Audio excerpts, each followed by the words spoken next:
Deixa eu aproveitar que você está de pé. Abra as vossas Bíblias. Eu quero ler dois textos. Nem é o texto completo, mas alguns versículos de dois textos. O primeiro está na segunda carta de Paulo a Timóteo, o capítulo 4.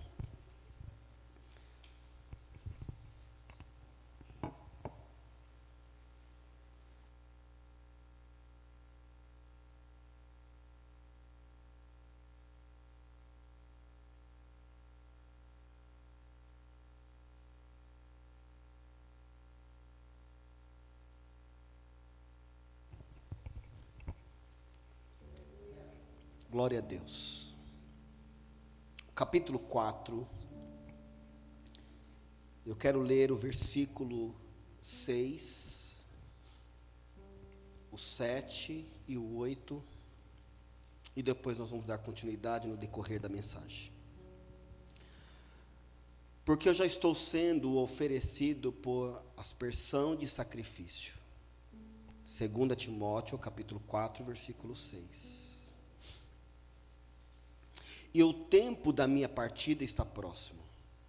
Combati um bom combate, acabei a carreira, guardei a fé. Desde agora a coroa da justiça me está guardada, a qual o Senhor, justo juiz, me dará naquele dia, e não somente a mim, mas também a todos os que amarem a sua vinda. Para nós parafrasearmos este texto, primeiro livro dos reis de Israel, o capítulo 19. Eu quero falar de dois homens nesta noite, de Paulo e de Elias. E eu dei um tema para essa mensagem: homens com essência humana. É sobre isso que eu quero falar nesta noite. Porque às vezes a gente tem a ideia de que os homens da Bíblia são fora da essência humana, não sofrem, não passam por perseguições, não passam por tristezas, não passam por aflições. Então eu quero fazer aqui uma breve reflexão com os irmãos a partir dessas duas histórias. Capítulo 19 do livro do primeiro livro dos Reis, o versículo 4 diz assim: E ele se foi ao deserto, caminho de um dia, e veio e se assentou debaixo de um zimbro, e pediu em seu ânimo a morte, e disse: Já basta, ó Senhor, toma agora a minha vida, pois não sou melhor do que os meus pais. E o versículo 9 diz assim: E ali entrou numa caverna, e passou a noite. E eis que a palavra do Senhor veio a ele e disse: O que fazes aqui, Elias?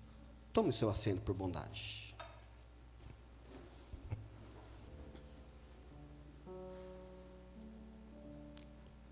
Como já mencionei aos irmãos,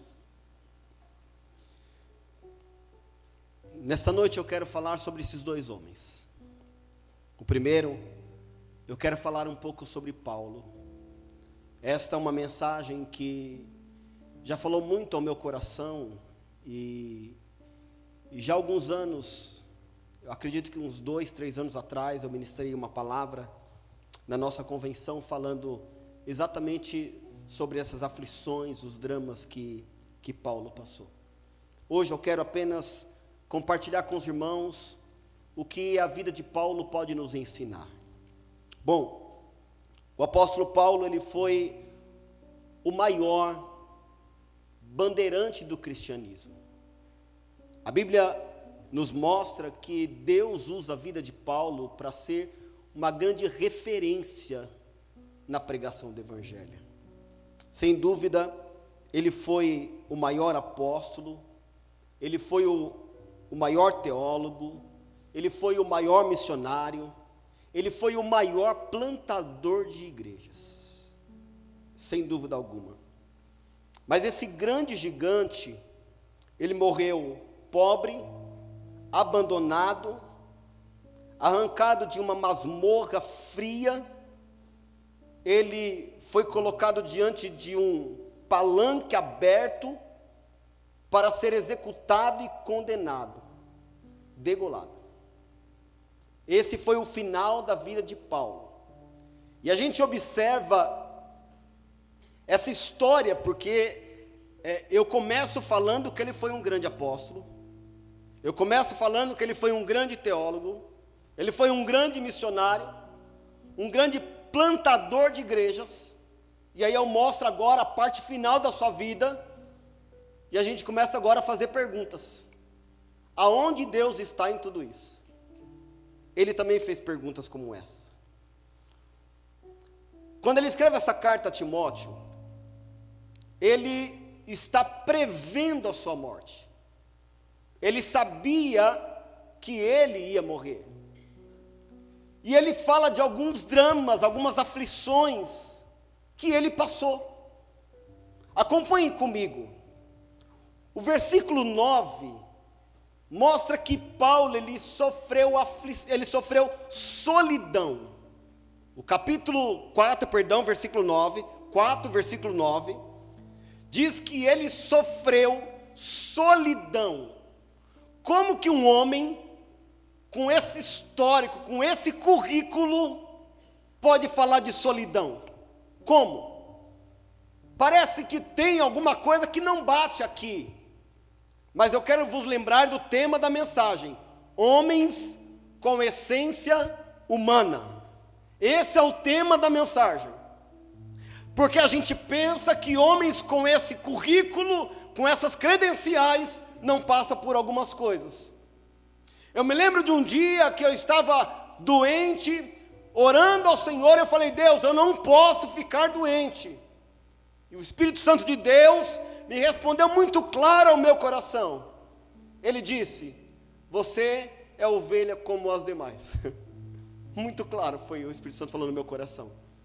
Às vezes a gente pensa que a gente não passa por situações, ou não devemos passar por situações, pelo fato de estarmos servindo a Deus.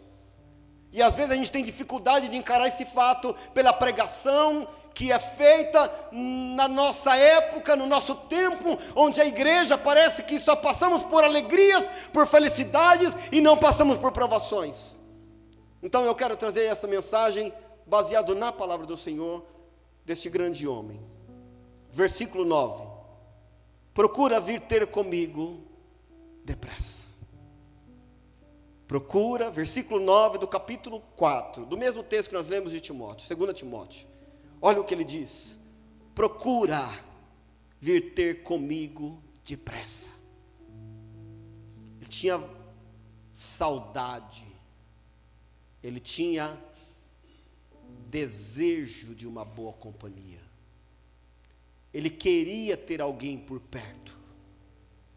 A palavra que mais se enquadra, que mais se encaixa aqui é esta: ele estava passando por um momento de solidão. E quem aqui nunca passou por um momento de solidão? Quem aqui nunca pensou que Deus não estava na sua vida porque sentiu só, porque quis compartilhar algo com alguém, mas você não encontrou ninguém para compartilhar? Deixa eu lhe falar uma coisa: se você já passou por isso, esse já é um grande motivo para você glorificar Deus. Você não é melhor que Paulo. Eu vou te dar a oportunidade para você glorificar de novo, porque talvez você se enquadra só na primeira parte do currículo dele. Talvez você se enquadre nessa primeira parte que eu falei dele. É um grande apóstolo, um grande teólogo, um grande missionário, um grande plantador de igrejas. Se você se enquadra só nessa parte, eu te convido a você se enquadrar na outra parte agora da mensagem. Ele também passou por solidão. Isso não fez dele um homem menor diante do Senhor. Isso não tirou a sua credibilidade como um grande homem de Deus. Isso não fez com que ele pensasse que Deus não estava com ele. Ele só estava fazendo uma constatação de um momento da sua vida. Você que me assiste nessa hora, você que está na igreja ouvindo essa palavra, se Deus permitiu isso na vida de Paulo, é porque Deus estava ensinando alguma coisa para ele, como Deus também quer nos ensinar.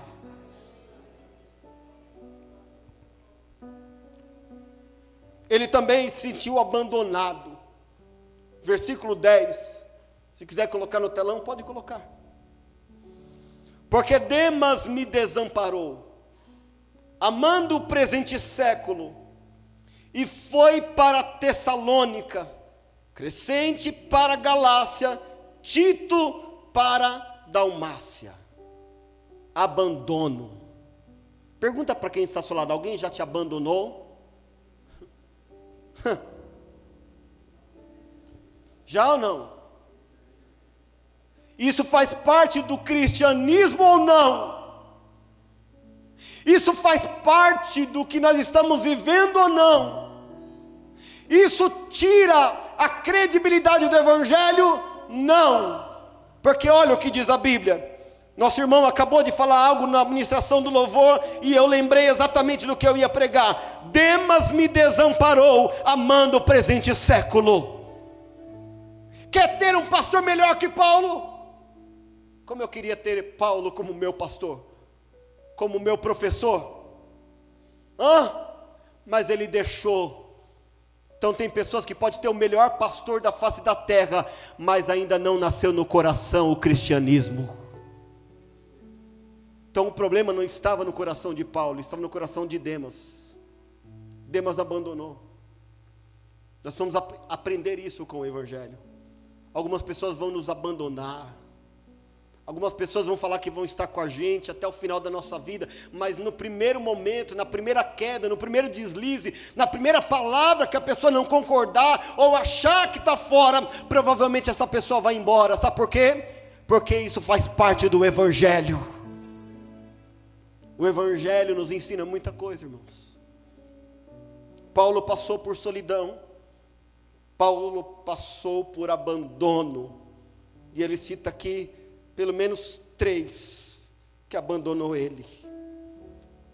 Outra coisa que aprendemos aqui, versículo 13, ele passou por privações, vontades, desejos, algo simples para alguns, não tão simples para outros, mas ele sentiu. Versículo 13, quando vieres, traze a capa, que deixei em Troade, em casa de Carpo, e os livros, principalmente os pergaminhos. Foi isso aqui que deu base para ele. Ele escrevia cartas, escrevia nos pergaminhos, mandava para as igrejas, mandava para os missionários, mandava para os novos membros. A capa o aquecia, cobria, acalentava ele no seu frio, no momento momento de frieza, do tempo frio, de momentos que ele poderia se aquecer. Às vezes a gente não tem muita coisa, mas só tem a capa. Mas isso aqui foi o que fez ele ficar de pé. Tem algumas coisas na sua vida que te faz ficar de pé. Tem algumas coisas na sua vida que te trouxe até aqui. Os pergaminhos levaram Paulo até aquele momento. Aleluia. A capa levou ele até aquele momento. Os livros levaram ele até aquele momento. E às vezes a gente acha que a gente não precisa mais de algumas coisas. Eu morava em Amador Bueno, e eu trabalhava na Lapa. Entrava no trem em Amador Bueno, fazia baldeação em Itapevi. Itapevi eu fazia, pegava o trem em Itapevi e descia na Lapa. Dava mais ou menos aí 1h20, 1 hora de viagem. Foi o tempo que Deus mais me ensinou. Eu não tinha muito dinheiro, como não tenho hoje também, mas menos do que hoje. E aí eu ia nas livrarias e comprava livretos do pastor Jorge Linhares. Meu Deus, como me ajudava. Eu estava começando o ministério, tinha algumas dificuldades de preparar sermões. Às vezes eu escrevia, às vezes eu não escrevia. O curso de teologia não me ajudou nessa época a fazer sermões, me ensinou outras coisas, mas eu tinha essa dificuldade. E aí eu achei um parâmetro de mensagens nos livretos do Jorge Linhares. Quem já leu aqui sabe o que eu estou falando. É a mensagem que ele prega, que ele passa por livreto, dá 20, 30 páginas, no máximo. Mas quando eu li aquilo ali, me abria a mente. Eu lembro de um livro que eu li dele, Você é águia ou você é galinha? Eu preguei tantas vezes essa mensagem. Tantas vezes. Tantas vezes. Eu me lembro de um livro que ele escreveu, falando sobre Davi, sobre a vida de Davi. Quantas igrejas recebeu essa mensagem depois que eu li esse livreto? Quantas igrejas? Eu quero que você saiba que tem algumas coisas que você fez no passado que te trouxe até aqui. O livreto, às vezes, era coisa mínima de 20, 15 reais, mas me ajudava a trazer uma mensagem, uma ministração, me ajudava a ficar firme. Tem algumas coisas que te embasou a sua chegada até aqui nesta noite. Sabe o que eu estou dizendo? Que essas privações de Paulo aqui está relacionado a uma vida espiritual. Por que não dizer que essas privações também são privações humanas, necessidades humanas? Levante a sua mão para o céu em nome do Senhor Jesus e diga assim: Senhor, eu quero voltar a ler os pergaminhos, a ler os livros. Eu preciso da minha capa. Oh glória! Talvez a sua capa era um dia de jejum que você tirava. Talvez a sua capa era um dia de consagração que você tirava. Foi isso que te trouxe até aqui.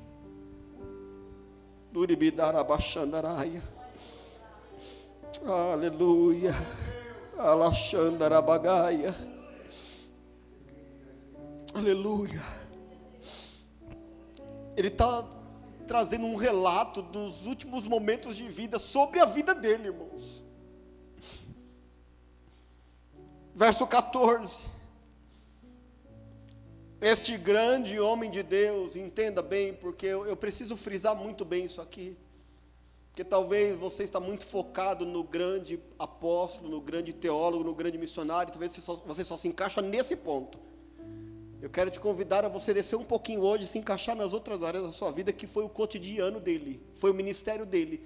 Isso aqui são declarações particulares. Verso 14, diz assim: Alexandre, o latoeiro, causou-me muitos males. O Senhor lhe pague segundo as suas obras. Traições. Oh, irmão, como traição dói. Você sabe como que é a vida de um apóstolo, de um pastor, de um líder que passa por traições? Você sabe como que é? Ele perde sono. Ele fica procurando motivo se foi nele. Sabia disso? Ele tem vontade de desistir. Ele tem vontade de abrir mão do ministério.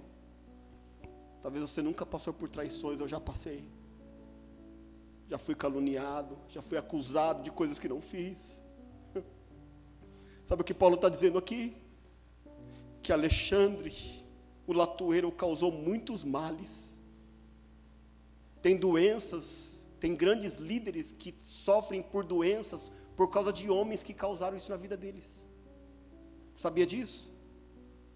Quantos pastores hoje estão decepcionados com o ministério? Quantos? Quantos líderes não querem mais, eles não querem nem saber mais? Quantos? Por quê? Traições. Que Deus não deixe que essa conta chegue nas nossas mãos. A Bíblia fala assim: olha, ele causou muitos males, o Senhor lhe pague segundo as suas obras. Olha que tremendo isso aqui. Será que se o Senhor fosse pagar segundo as nossas obras, o nosso crédito era muito ou pouco. Isso não te assusta? Isso não te faz pensar, parar? Isso não te faz refletir? Traições. Por último, a respeito de Paulo, verso 16. Ninguém me assistiu na minha primeira defesa. Antes, todos me desampararam. Que isso não lhe seja imputado. Ingratidão.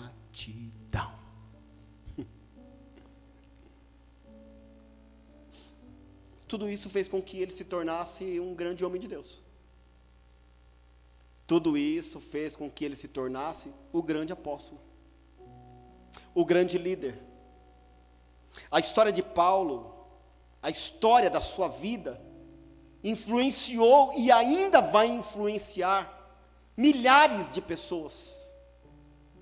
Milhares de pessoas. Simplesmente isso.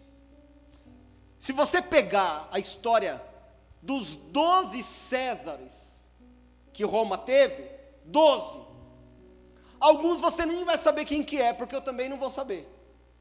Por exemplo, Júlio César, você já deve ter ouvido falar. Augusto, já ouviu falar. Tibério, ouviu falar. Calígula, não sei quem é. Só vou saber o nome por cima, mas que influência ele fez? Estou fazendo uma comparação de Paulo. Cláudio, importante. Nero, importante.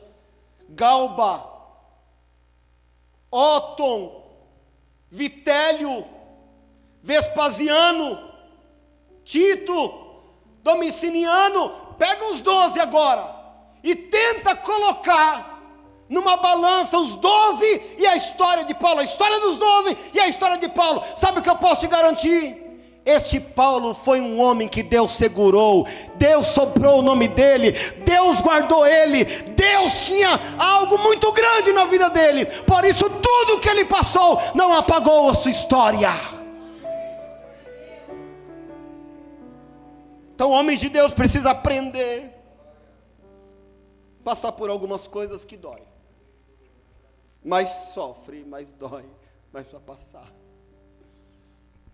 E aí eu te pergunto, você tem questionado a Deus sobre as suas solidões? Você tem questionado a Deus sobre os abandonos, as suas privações?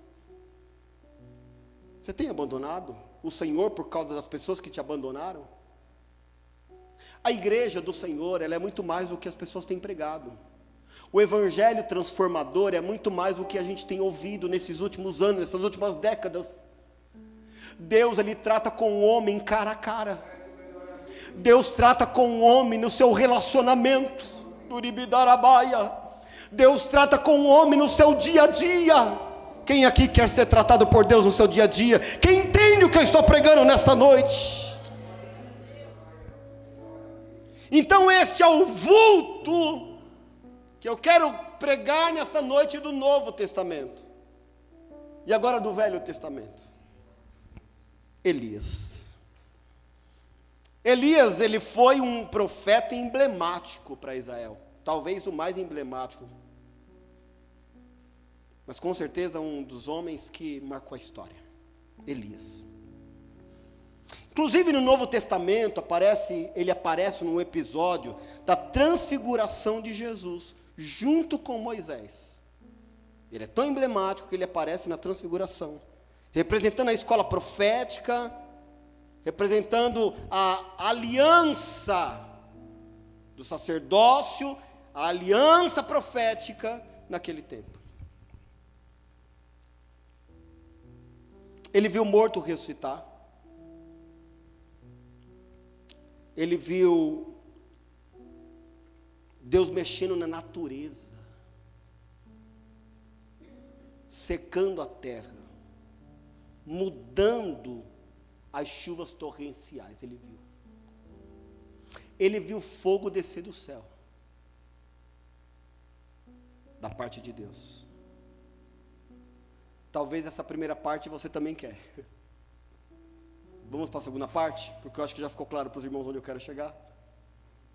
Porque às vezes a gente pensa que essa primeira parte é a nossa. A gente acha que o nosso ministério não é um ministério tão próspero, porque a gente não viu fogo descer do céu, porque a gente não viu pessoas sendo ressuscitadas, a gente acha que o nosso ministério é fraco por causa disso. Mas depois de tudo isso, ele entra na caverna. Ele faz da caverna o seu lar. Elias, ele entrou na caverna para provar uma coisa para nós: os milagres não nos mantêm de pé. Eu vou repetir para você entender: os milagres não nos mantêm de pé. O que mantém a igreja de pé, o que mantém a igreja ativa, o que mantém a igreja diante do Senhor Jesus de pé não são os milagres, é a comunhão com Deus e a obediência à sua palavra. É isso que mantém. O que nos mantém de pé é o nível de relacionamento que a gente tem com Deus. O que nos mantém de pé é a profundidade que a gente tem diante da sua palavra. O que nos mantém de pé não são os mortos que se levantam, mas é quando a gente se curva diante do Senhor e fala: Senhor, Tu és grande, eu não sou nada. Senhor, eu sou totalmente dependente de Ti, eu sou carente da Tua presença, não vou em lugar nenhum sem o Senhor, eu preciso de Ti. Então a caverna nos prova que esses milagres que Elias presenciou, esses milagres que Elias executou através do poder de Deus, nos prova que não é isso que nos deixa de pé. Relacionamento com Deus nos deixa de pé. A história de Elias é tremenda. Primeiro, Elias de Tisbé. Você conhece esse Elias de Tisbé? Então eu te apresento Elias de Tisbé. Onde fica Tisbé? Qual é a influência que Tisbé tem para Israel? Ou qual é a influência que Elias tinha até o capítulo 17? Aí ele aparece no cenário do capítulo 17, indignado com o que estava acontecendo em Israel, e ele diz: Elias, o tisbita dos moradores de Gileade, disse a Acabe: vive o Senhor Deus de Israel, perante cuja face estou. Ninguém conhecia ele até então, mas ele estava diante do Senhor. Ele tinha relacionamento com Deus, ele tinha intimidade com Deus. Talvez ninguém te conheça aqui, mas lá no teu quarto, no lugar secreto, você e Deus, Ele conhece as suas orações. Aleluia! Então ele está lá, e aí ele lança uma palavra profética, e Deus sela: nesses anos nem orvalho nem chuva haverá, senão segundo a minha palavra. Pronto, ele apareceu em cena. Apresentamos Elias. Aí agora Deus fala com ele, que ele tem que sair de lá. Depois veio a palavra do Senhor dizendo: vai-te daqui, e vai-te para o oriente, esconde-te junto ao ribeiro de Querite. A palavra Querite quer dizer cortar sob medida, guilhotina. O grande vulto apareceu, e agora Deus quer colocar ele na medida certa. Talvez o seu nome apareça mais do que você pense, mas mesmo assim não vai impedir de Deus colocar você na medida certa, porque Deus tem uma medida certa para cada um de nós. Deus tem uma medida certa para mim, Deus tem uma medida certa para você, Deus tem uma medida certa para quem está me assistindo. Para cada um Deus tem um relacionamento diferente. E para Elias Deus falou: agora eu quero te colocar na posição certa. Ele ficou lá, na guilhotina. Sabe o que eu acho interessante? O verso 5. Eu gosto muito desse texto, os irmãos vão ver eu pregar ele várias vezes, porque cada vez que eu leio eu aprendo alguma coisa. Olha o versículo 5. Foi, pois, e fez, capítulo 17, versículo 5. Foi, pois, e fez conforme a palavra do Senhor, porque foi e habitou junto ao ribeiro de Querite. Diga comigo: habitou. Mais alto. Habitou. Não diz que ele visitou, diz que ele lugar de paz. Sentiu paz, Porque quando a gente está no lugar onde Deus quer, a gente sente paz. A palavra querit, no hebraico, quer dizer fio de água. Riachinho pequeno, fiozinho de água, diante do Jordão. Mas Deus não queria que ele se alimentasse do Jordão, não queria que ele vivesse do Jordão, tomasse água do Jordão, vivesse aquele tempo da sua vida do Jordão, queria que ele vivesse do querit. Ei, para Deus te colocar na medida, Deus te coloca no lugar que Ele quer, não é lugar que eu quero, não é do meu jeito, não é a partir da minha lógica, é a partir da lógica de Deus. E para a gente entrar na posição de Deus, a gente tem que ficar no lugar que Ele quer. Querit. Aí a Bíblia fala assim, olha, ele ficou um tempo lá, os irmãos conhecem a história, me faz ganhar tempo. Os corvos iam levar carne para ele, alimentava ele. É até importante a gente pensar onde tinha carne nesse tempo, né? Onde é que tinha carne nesse tempo, irmãos? Israel. Jerusalém. Os corvos, eles não tinham nenhuma habilidade para ser garçom, mas é assim que Deus faz. Deus prepara o garçom que Ele quer, para o tempo que Ele quer, na hora que Ele quer, e serviu Elias no tempo que Ele quis. Aí ele sai de lá, Deus fala para ele ir. Sucedeu que passados dias, verso 7, o ribeiro se secou, porque não tinha havido chuva na terra. Ele já havia profetizado. Então veio a palavra do Senhor, dizendo, levanta-te e vai para Sarepta, que é de Sidom, e habita ali, e eis que ordenei ali uma viúva que te sustente. Sarepta, no original quer dizer lugar de fundição, derretido com fogo. Como é que a gente é derretido com fogo? Quando a gente se depara com situações que a gente pensa, só eu sofro, só eu estou passando necessidade, só eu tenho dificuldade, só eu choro. Aí ele encontra uma mulher, viúva, que vai pegar cavacos, fazer um bolo, vai comer e vai morrer. Tem situação pior que essa? Sabe quando é que Deus trata a gente? No fogo. Sabe quando é que Deus trata a gente? Quando Deus funde a gente, quando Deus Ele derrete a gente no fogo, quando a gente consegue entender que tem pessoas pior do que a gente não sofre sozinho, e mesmo assim Deus usa aquela pessoa para dar para a gente. Deus usa aquela pessoa. É nesse lugar que a gente é derretido. É nesse lugar que o fogo de Deus aparece. Quando Deus usa pessoas improváveis para nos abençoar. Aí ele usa a palavra profética. Ele está com o ribeiro seco, os corvos não apareceram mais, tem uma viúva agora que vai dar alimento para ele, que está à beira da morte. É nesse momento que o fogo tem que aparecer. É muito fácil o fogo aparecer quando tudo está bem. É muito fácil eu ser pentecostal quando tudo está uma maravilha. Eu quero saber se eu sou pentecostal quando o negócio está seco, quando a viúva está para morrer, quando o filho dela dá para morrer, mas Deus tem uma chamada na tua vida, e Deus vai usar a tua boca, você vai ser boca profética, e Deus vai mudar o cenário. É aí que eu vejo Deus. Não existe lugar difícil, existem lugares aonde Deus ainda não se manifestou. Deus quer se manifestar na tua vida. Deus quer usar tua boca profética. E ele disse para aquela mulher, vai lá, pega água para mim. E quando ela foi buscar água, ele disse para ela, traz um bocado de pão para mim, de bolo para mim, aleluia. E ela falou, eu não tenho. E ele falou, faça primeiro para mim, que não vai faltar azeite na botija, nem farinha na panela. Não vai faltar. E a história os irmãos sabem. Não faltou. Capítulo 18, o grande Elias. O Elias dos profetas de Baal. Maravilha.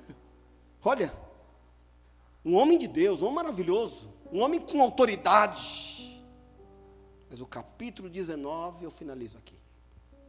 Foi o versículo, alguns versículos que nós lemos. Ai, ai. Ele está indo para o Horebe. Ou Sinai, você escolhe. O lugar da revelação de Deus a Moisés. Nesse percurso que ele está fazendo, ele já tinha pedido a morte. Um anjo apareceu, um mensageiro. Depois o anjo apareceu, é uma tipologia que o próprio Jesus apareceu para ele. Ele come aquela comida e anda 40 dias e 40 noites. Dessa comida, ele é sustentado, porque Deus o sustentou. Mas ele entra na caverna, e sabe o que acontece aqui? Ele agora pede a morte para Deus. Ele está decepcionado, chateado, porque ele está sofrendo perseguições, porque ele está sendo ameaçado de morte, porque ele está passando por privações, porque ele está se sentindo, vou usar aqui as mesmas expressões que Paulo usou, está sentindo solidão, abandonado, está passando por privações, talvez traído, ingratidão, tudo isso aqui. Aí ele pede a morte para Deus. Para mim chega, não sou melhor do que os meus pais. Aí a Bíblia fala assim, versículo 9. E ali entrou numa caverna, passou a noite, e eis que a palavra veio do Senhor e disse: que fazes aqui, Elias? Deus não falou assim para ele: olha, o que fazes aí, Elias? Isso aqui é tema de outra mensagem, mas grave isso aqui. Por que você está aí, Elias? Deus diz assim: olha, o que fazes aqui, Elias? Deixa eu te dar uma notícia. Antes de Elias chegar, Deus já tinha chegado. Antes da depressão chegar, Deus já estava. Antes do diagnóstico médico, clínico para a tua vida, Ele já chegou primeiro. Você entende isso? Recebe essa palavra? Antes de o juiz falar não, o advogado falar não tem jeito, Deus já levantou um juiz e falou: eu tenho jeito, eu cheguei primeiro. O que fazes aqui, Deus já estava lá, esperando ele chegar, com a palavra de mudança para a vida dele. O que fazes aqui? Você acha que Deus te abandonou? Você acha que Deus vai te abandonar? É o que fazes aqui, eu estou aqui também. Sabe o que Deus está falando? Estou aqui com você, estou aqui do teu lado. Cheguei primeiro. Antes de você chegar, eu já estava aqui. Deus manda eu dizer para alguém aqui nessa noite: eu cheguei primeiro nessa causa. Eu estou antes de você, que você chegasse. Eu estou há dias nesse lugar antes de você chegar, porque eu tenho o controle de tudo. O que fazes aqui e não aí? Olha a diferença. O que fazes aqui? Você está aí.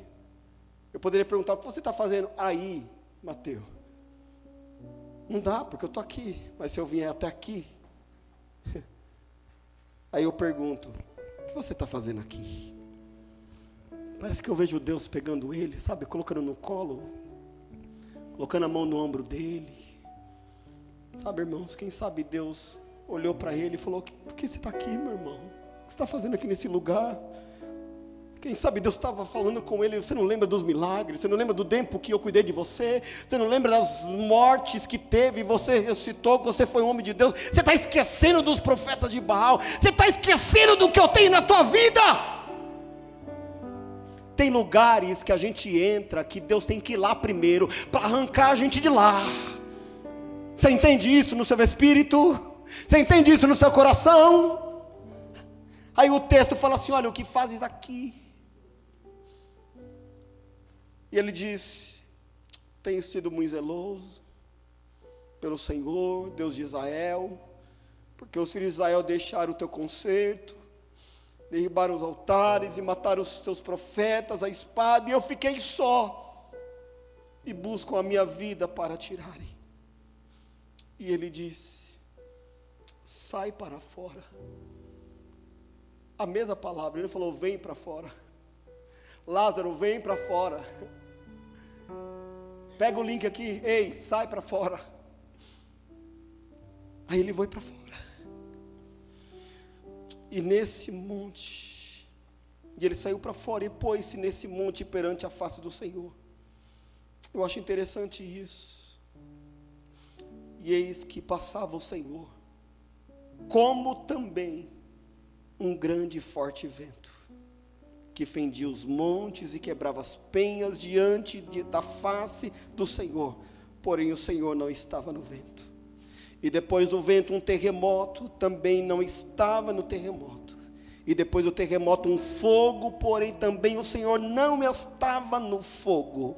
E depois do fogo uma voz mansa e delicada, e sucedeu que, ouvindo a Elias, envolveu seu rosto na capa, e saiu para fora, e pôs a entrada da caverna, e eis que veio a voz do Senhor, que lhe dizia: o que fazes aqui, Elias?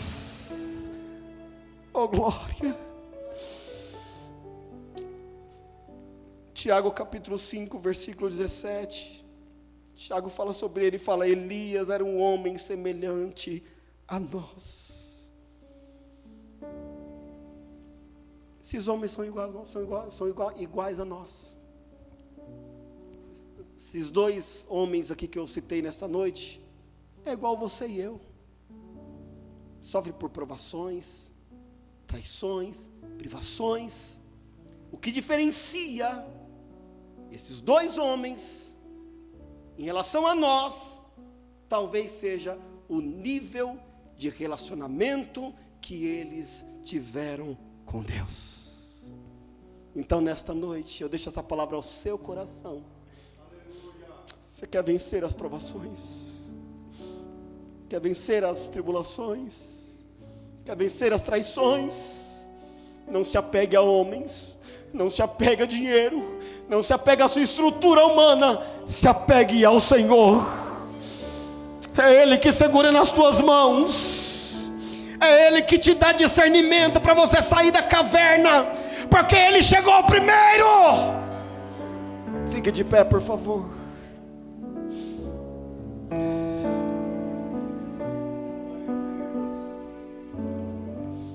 Veio uma voz suave. Feche teus olhos. Veio uma voz suave. Às vezes é tão bom quando o fogo vem, né?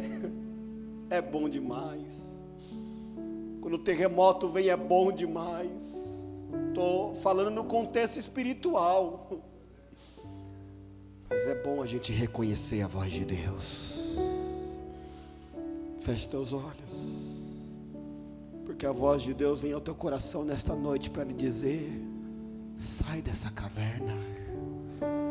Sai dessa caverna. Sai dessa caverna. Aí não é o teu lugar. Aí não é o teu lugar. Eu já mandei mensageiro. Eu mesmo já vim agora para falar: sai dessa caverna. Aí não é o teu lugar. A estratégia do diabo era deixar você nessa caverna triste, amargurado, ferido, dizendo que Deus te abandonou, achando que você está sozinho. Mas Deus chegou primeiro para te falar: eu te tiro da caverna, eu renovo as tuas forças, eu te dou alegria, eu confirmo o teu chamado, eu derramo meu óleo sobre as suas feridas, eu te curo, eu cuido de você.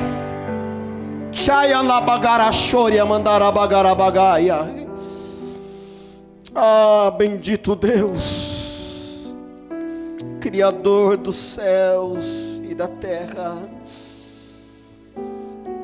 que a tua voz, suave e mansa, possa chegar lá no mais profundo da nossa alma, nas intenções do coração.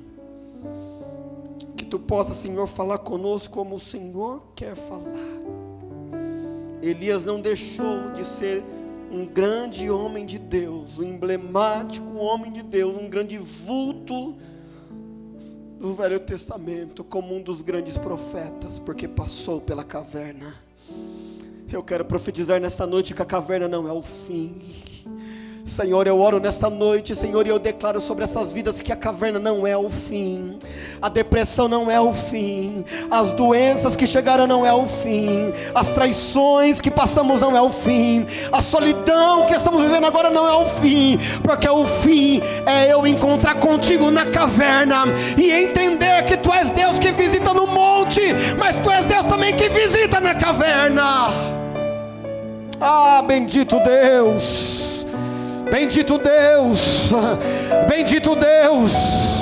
Quem sente a presença de Deus aqui nesta hora e pode glorificar a Ele, faça isso. Bendito seja o Senhor nesta noite. Sai da caverna. Bendito Deus. Ah, bendito seja o Senhor dos céus e da terra. Alabai, andaragachandarabagarabagai.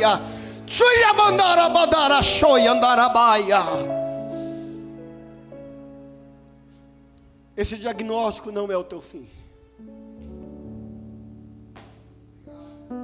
Essa situação não é o teu fim. Porque Deus te visita nesta noite para lhe dizer: sai da caverna. O que fazes aqui? Aqui não é o teu lugar, é um lugar geográfico, é o lugar onde ele entrou para encontrar refúgio, mas o nosso refúgio não é na caverna, o nosso refúgio é no Senhor Jeová. Te louvamos em nome de Jesus, amém e amém. Jesus, aplauda ao Senhor Jesus.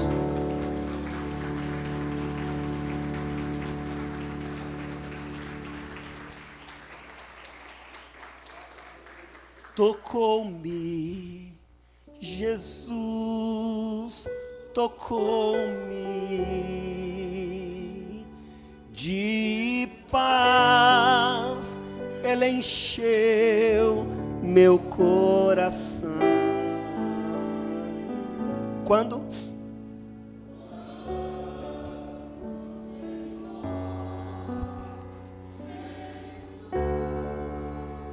Me tocou, livrou-me.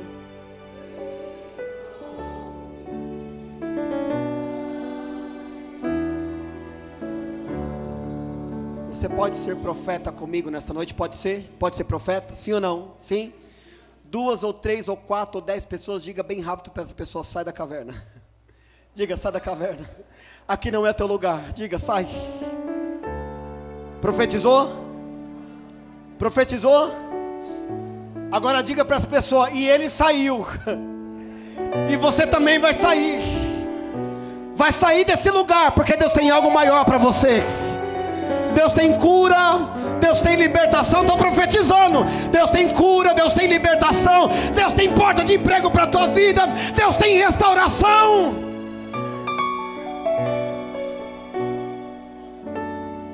Às vezes Deus confronta a gente, só para a gente entender que Ele vai em qualquer lugar. Amém? Que Deus te abençoe, que Deus te guarde.